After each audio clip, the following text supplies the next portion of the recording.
Hello students, welcome in my third video. Myself R.V. Shukla, Department of Chemistry, बाल निकुंज English school, पलटन छावनी, sector A, Aliganj, Lucknow. On the basis अब उसी के आगे मैं जो प्रीवियस वीडियो में हमने डिस्कस किया उसी के आगे मैं मूव कर रहा हूँ. On the basis of above observation, ये जितने पहले तो उन्होंने ऑब्जर्वेशन किए और उसके बाद रदरफोर्ड साहब ने कंक्लूजन दिए. उन रदरफोर्ड साहब के ऑब्जर्वेशन और कंक्लूजन के बिहाफ पर Rutherford propose the nuclear model of atom. Rutherford ने एटम का न्यूक्लियर मॉडल प्रपोज किया, यानी कि दुनिया के सामने प्रस्तुत किया. अब इसमें क्या बोला गया? According to this model, first point, the positive charge and most of the mass of the atom was densely concentrated in extremely small region. एक छोटे से रीजन में सारा इनका मास कंसंट्रेटेड होता है. This very small portion of the atom was called nucleus bye Rutherford. अब Rutherford ने उस छोटे से पार्ट को जिसमें उसका टोटल मास एटम का कंसंट्रेटेड होता है उसको इन्होंने एक वर्ड दिया जो कि न्यूक्लियस के नाम से जाना गया. इस वजह से रदरफोर्ड के इस एटॉमिक मॉडल को रदरफोर्ड न्यूक्लियस मॉडल भी बोला जाता है. The nucleus is surrounded by electrons, और जो न्यूक्लियस होता है वो इलेक्ट्रॉन से सराउंडेड होता है. That move around the nucleus with a very high speed in circular path called orbits. इन्होंने बताया कि न्यूक्लियस के अराउंड में ऑर्बिट्स होते हैं और उन्हीं ऑर्बिट्स में इलेक्ट्रॉन्स जो होते हैं वो बहुत हाई स्पीड के साथ सर्कुलर पाथ में मूव करते हैं. Thus Rutherford model of atom resembles the solar system in which the nucleus plays the role of sun and the electrons that of revolving planets.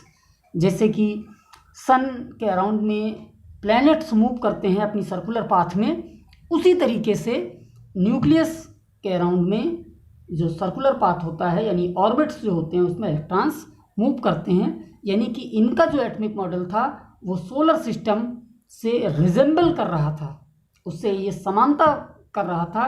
इसी वजह से रदरफोर्ड के atomic model को Rutherford solar atomic model के नाम से भी जाना गया.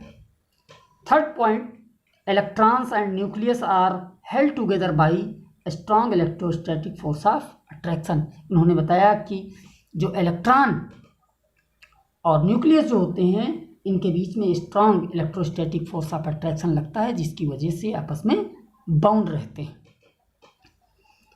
अब इन सारी डिस्कवरी होने के बाद अपना एटॉमिक मॉडल इन्होंने प्रस्तुत कर दिया. उसके बाद अब बात आती है कुछ छोटी छोटी डेफिनेशंस की जिनको क्लेरिफाई होने का समय आ चुका है. Atomic number and mass number.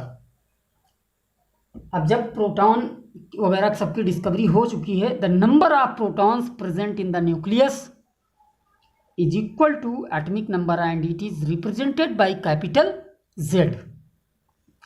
That is, ये फॉर्मूला है, number of protons in the nucleus of an atom is equal to atomic number is equal to number of electrons in neutral atom. शब्दों पे ध्यान दीजिएगा, number of electron in neutral atom. अगर neutral atom है तो उस condition में उस पर्टिकुलर एटम के number of electrons, number of protons and and atomic number, ये तीनों चीज़ें आपस में क्या होंगी? इक्वल होंगी. नेक्स्ट थिंग जो आपकी है, the protons and neutrons present in the nucleus are collectively known as nucleons. Nucleons, ये आपका न्यूक्लियॉन्स.